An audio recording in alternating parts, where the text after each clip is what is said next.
Bonjour à tous, c'est le billet philo d'Entre nous culture. Un billet cette semaine consacré à la question de la fin de vie. Sujet délicat, sujet universel et sujet d'actualité. Alors pourquoi ce billet ? Eh bien parce que la semaine dernière, j'ai eu l'occasion d'interviewer pour le média Entre nous culture le député Olivier Falorni à l'occasion d'une signature dédicace qui était celle de Jean-Luc Romero-Michel pour son dernier livre Le Serment de Berne. Ça a eu lieu à la librairie Calligramme.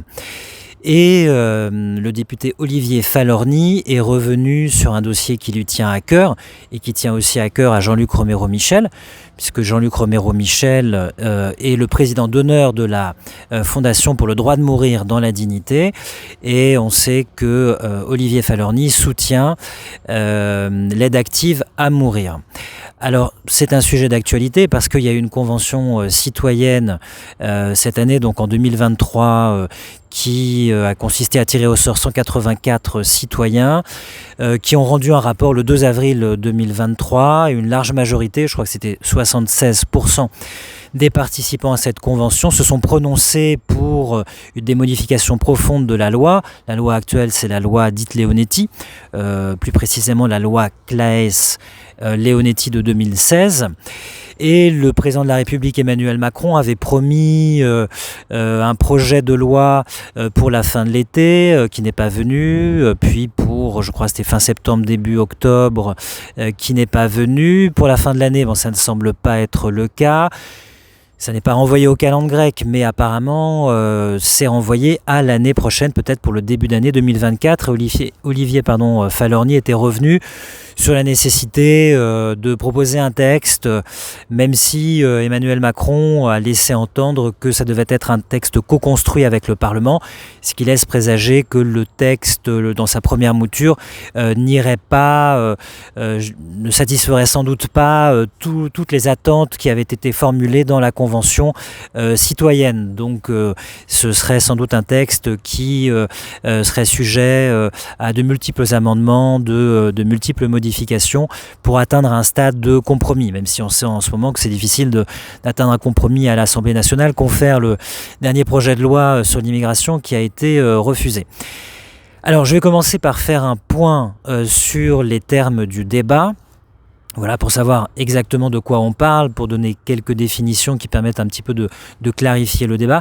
Et puis dans un second temps, je vais donner un point de vue philosophique où je vais tenter d'esquisser quelques grandes lignes d'analyse philosophique qui, je l'espère, vont permettre de clarifier les enjeux de cette question. Alors je commence par, je dirais, les faits législatifs et les définitions. Alors il y a le Comité consultatif national d'éthique qui, dans un avis de 2013, a proposé des définitions pour faire la distinction entre l'euthanasie, l'assistance au suicide et le suicide assisté.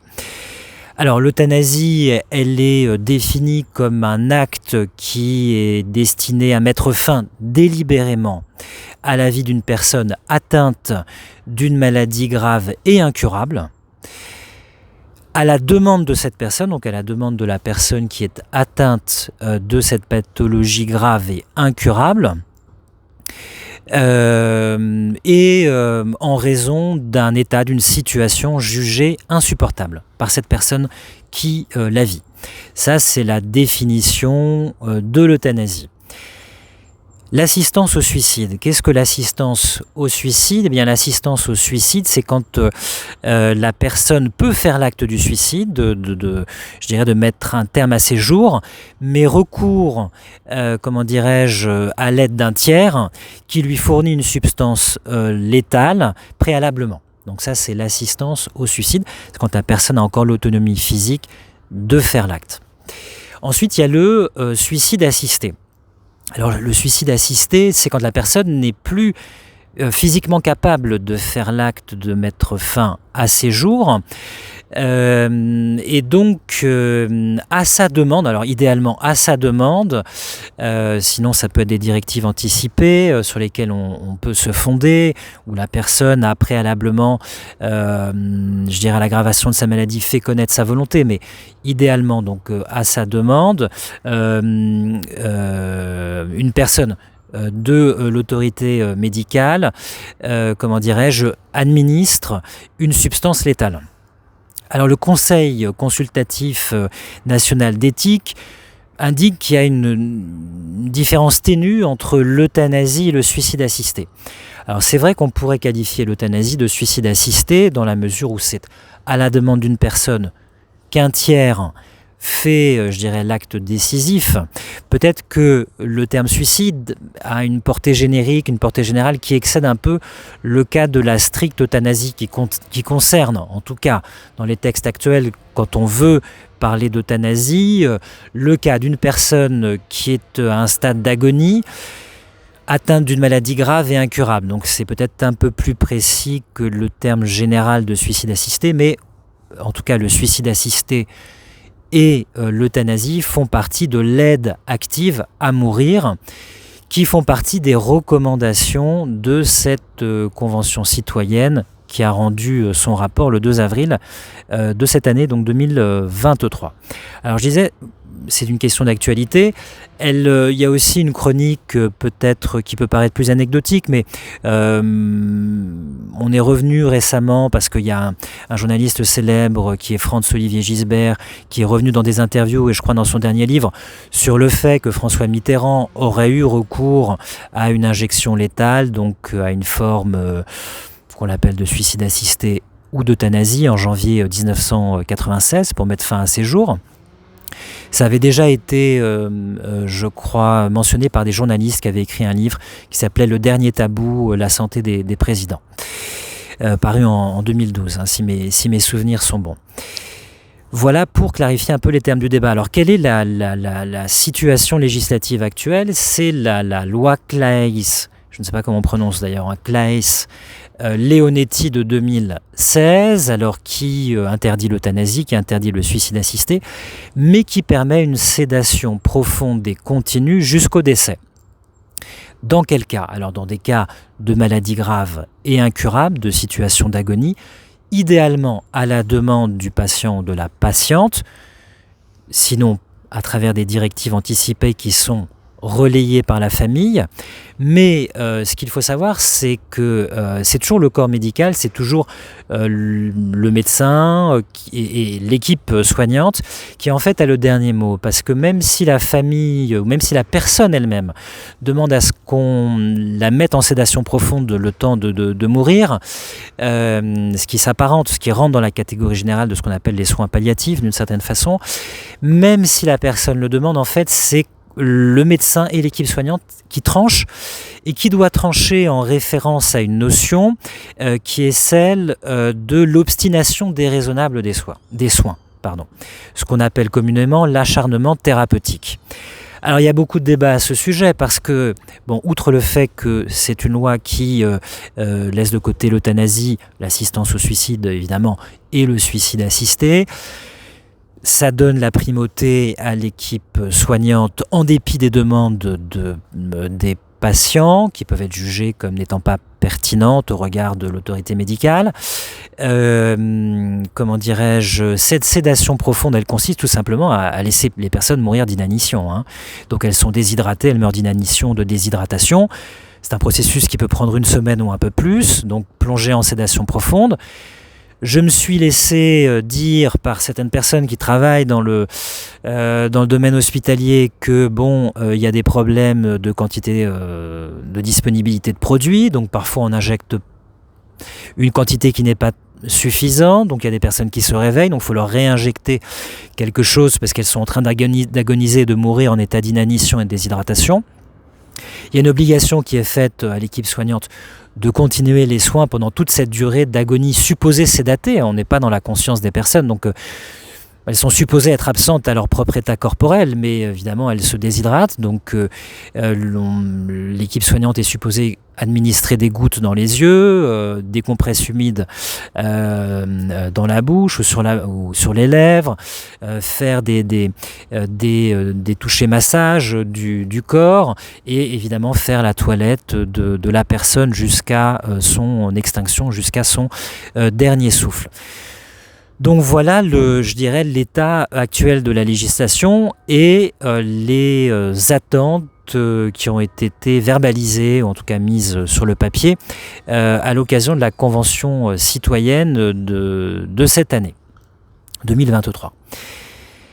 Voilà, alors, deuxième temps, maintenant, qu'en dire d'un point de vue philosophique? Qu'est-ce qu'on peut avancer comme distinction qui permettent, je dirais, de penser la chose, de penser la situation, de penser le problème en jeu.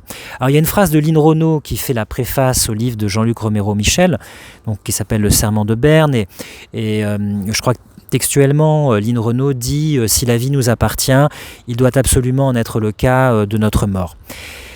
Alors je dirais que c'est un petit peu là aussi où le bas blesse, c'est-à-dire que Lynn Renaud, elle est tout à fait légitime pour s'exprimer, et il est tout à fait légitime qu'elle ait cet avis, mais comment dirais-je, la vie n'est justement pas une propriété. Elle ne nous appartient pas au sens d'une propriété, et c'est justement là le problème, c'est-à-dire que la vie ou la liberté ne sont pas des propriétés, ce sont des dons qui sont supposés inaliénables. On ne peut pas aliéner sa liberté en la donnant à quelqu'un d'autre qui va utiliser notre liberté à notre place, et on ne peut pas transférer notre vie à quelqu'un d'autre qui va vivre à notre place. Donc ce sont des dons, il nous a été donné de vivre, il nous a été donné d'être libre. On n'a pas de titre de propriété pour notre vie. On peut avoir un titre de propriété pour notre voiture, pour un appartement, pour une maison. On peut aliéner d'ailleurs cette propriété, on peut la vendre, mais ce n'est pas le cas de la vie ou de la liberté. Or, c'est justement la vie et la liberté, la dimension morale de la personne humaine et supposément son âme, pour les personnes qui sont dans une perspective religieuse, ce sont supposément ces notions, la vie, la liberté, la dimension morale et peut-être la dimension métaphysique ou l'âme, qui sont les fondements justement de la dignité humaine et des revendications actuelles à mourir dans la dignité. Donc je dirais qu'il faudrait peut-être laisser de côté cette question d'appropriation, de propriété de la vie, qui peut-être peut prêter à confusion. Alors sur le sujet de l'assistance au suicide, du suicide assisté, du suicide en général ou de l'euthanasie, c'est-à-dire de la perspective par laquelle on abrège délibérément ces jours, on veut les abréger. C'est pas tout à fait le cas de l'euthanasie, mais enfin, entre laisser mourir, l'injection létale, il y a des nuances qui parfois sont un peu ténues. Je dirais qu'il y a deux grandes tendances. Il y a une première tendance qui nous vient notamment de l'Antiquité, à travers par exemple un courant comme celui des stoïciens, qui est de dire que la grandeur de l'être humain, sa dignité, sa grandeur morale justement, c'est de choisir sa mort, ou ça passe par le fait de choisir sa mort.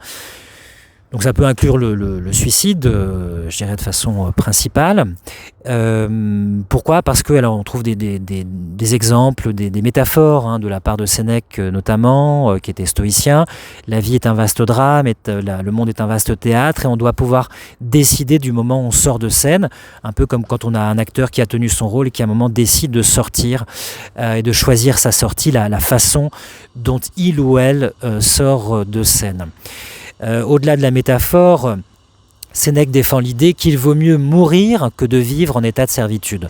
Et Sénèque, dans des textes très célèbres, fait l'éloge même d'enfants dont on dit qui étaient libres et dont on dit qu'ils se sont donné la mort quand ils étaient en état sur le point d'être capturés pour être réduits en servitude. Et Sénèque trouve ce geste très noble parce que c'est justement la grandeur de l'homme de refuser je dirais l'esclavage en affirmant sa liberté absolue par l'acte qui consiste à se donner la mort. Bon, ça c'est un premier courant. Il y a un autre courant qui est le courant antithétique, qui est représenté par de nombreux auteurs. Peut-être que le plus éminent, le plus célèbre, c'est Kant, Emmanuel Kant, qui est un philosophe allemand de la fin du XVIIIe siècle. Et quand il a un raisonnement exactement inverse, d'ailleurs il fait des reproches aux stoïciens, il dit que justement la grandeur de l'être humain, sa dimension morale, sa dimension de dignité morale, consiste justement, oblige l'être humain à justement ne pas faire un acte qui va détruire la source de sa propre grandeur qui est son existence. Et donc Kant considère qu'il y a une contradiction morale à faire un acte qui détruit, et à se réclamer de la grandeur humaine, à faire un acte qui détruit la condition d'existence de cette dignité morale. Alors, ces deux positions sont, à mon sens, irréconciliables. On pourrait recourir peut-être à une pensée qui est celle d'Hans Jonas. Hans Jonas est un philosophe allemand du XXe siècle qui a écrit un ouvrage qui s'appelle Le droit de mourir. C'est paradoxal, le droit de mourir, parce que on réclame souvent le droit de vivre. Mais ce que dit Hans Jonas, c'est que dans certains cas, du fait des progrès de la médecine, des progrès techniques, on a la possibilité de maintenir artificiellement une personne en vie, en dépit de ce qui serait son processus naturel d'extinction. Et dans une vie qui est une sorte de prolongement de son agonie ou d'absence d'état végétatif, d'absence de la personne à elle-même. Et ce que dit Hans Jonas, c'est que les personnes ont un droit de mourir, c'est-à-dire que ça rejoint la critique de l'obstination déraisonnable des soins ou de ce qu'on appelle l'acharnement thérapeutique. Ce serait une notion intéressante à mettre en œuvre, ce droit de mourir pensé par Hans Jonas. Mais on va tomber de toute façon sur un problème qui est celui du laisser mourir et de l'état dans lequel est la personne qu'on laisse mourir. Parce que j'ai dit tout à l'heure j'ai rappelé que la sédation profonde et continue jusqu'au décès, qui est le préambule à la loi Claes-Leonetti de 2016, c'est laisser mourir la personne d'inanition et de déshydratation. Alors on suppose qu'elle n'est pas présente à elle-même et qu'elle ne se voit pas mourir, qu'elle n'en a pas conscience, etc. Mais c'est la laisser effectivement péricliter dans un état qui dure, 8-10 jours, dans des conditions qui peuvent être jugées aussi attentatoires à la dignité humaine. Alors il y aurait une autre solution peut-être, qui serait la solution de Ruwen Augien, qui était un philosophe français. Il est mort, je crois, il est mort, si mes souvenirs sont bons, en 2017, il faudrait vérifier. Augien. Et ce que dit Ruwen Augien, c'est qu'il est tenant de ce qu'on appelle l'éthique minimale ou l'éthique minimaliste, et il dit que finalement l'État doit viser une neutralité axiologique en matière de morale, et notamment dans les questions morales qui concernent le bien et le juste à titre personnel. C'est-à-dire que l'État doit au maximum laisser une autonomie de choix et d'action dans le domaine moral, personnel, individuel, sur les questions de bien et de juste qui sont limitées à la sphère personnelle. Et donc ça voudrait dire que l'État doit donner un maximum de droits aux individus, à eux de faire leur choix. Oui, mais la position éthique minimaliste de Ruwen Augien, je la comprends, je comprends le principe, mais en fait, en réalité, ça marche. À mon avis, ça ne peut pas tout à fait fonctionner. Il n'y a aucune société humaine qui peut être neutre d'un point de vue moral ou axiologique. Je prends l'exemple de la peine de mort, je prends l'exemple de l'avortement. Il y a sur les questions de vie, de mort, etc., la société, elle va se prononcer, elle va prendre des décisions qui sont de portée métaphysique. Quand on décide, qu'un fœtus à tant de semaines n'est pas un individu, n'est pas un être qui n'a pas un droit de vivre, et qu'à partir de telle date ou de tel nombre de semaines, c'est un être et un individu qui a une réalité individuelle distincte du corps de la mère qui le porte, c'est une décision sur la réalité d'un individu, sur l'existence d'un être, elle est de portée métaphysique. On ne peut pas être neutre, il faut choisir, soit qu'on interdise ou qu'on autorise l'avortement, voilà. De même pour la peine de mort, il faut prendre une décision, et là c'est pas une neutralité axiologique. Même la laïcité, qu'on donne souvent en exemple comme étant une forme de neutralité axiologique, en réalité la laïcité a pour but, en tout cas supposément, d'instaurer une neutralité dans le rapport au culte, sur le plan public, mais en réalité c'est une décision qui n'est pas neutre, puisqu'elle suppose de s'opposer à d'autres prises de parti qui, elles, voudraient se réclamer d'une légitimité théologique dans le domaine politique. Donc il y a une décision qui elle-même n'est pas neutre. Donc cette question de la neutralité, à mon avis, elle prête le flanc à pas mal de critiques. Alors, je vais conclure sur la chose suivante, c'est qu'à mon sens, sur ces questions-là, comme pour la question de l'avortement ou de la peine de mort ou d'autres choses, sur la question de la fin de vie et de l'aide active à mourir, à mon avis, il ne faut pas considérer qu'on est dans le domaine du décret de la décision définitive intemporelle, sauf pour les personnes qui sont dans une décision religieuse et qui donc ont une morale, je dirais, intemporelle de ce point de vue-là. C'est forcément l'objet d'un compromis d'une société à un moment de son histoire, selon l'état de la mentalité collective, de l'évolution des mœurs et pour des raisons pragmatiques. Voilà, d'ailleurs j'indique à ce sujet qu'il y a, je crois, qu'une vingtaine de départements qui sont pourvus d'unités de soins palliatifs. Donc il y a, d'un point de vue pragmatique, il n'y a pas une égalité d'accès aux conditions mises en place par la législation même actuelle. Donc objet de compromis qui suppose un débat de société qui est attendu, qui n'a pas lieu pour l'instant, on espère qu'il va avoir lieu ces prochains mois. Et s'il a lieu ces prochains mois, eh bien écoutez, je vous promets de revenir sur la question, s'il y a lieu d'y revenir. En tout cas, je vous remercie de votre attention, je vous remercie de votre écoute, et je vous dis à la semaine prochaine, bonne journée ou bonne soirée.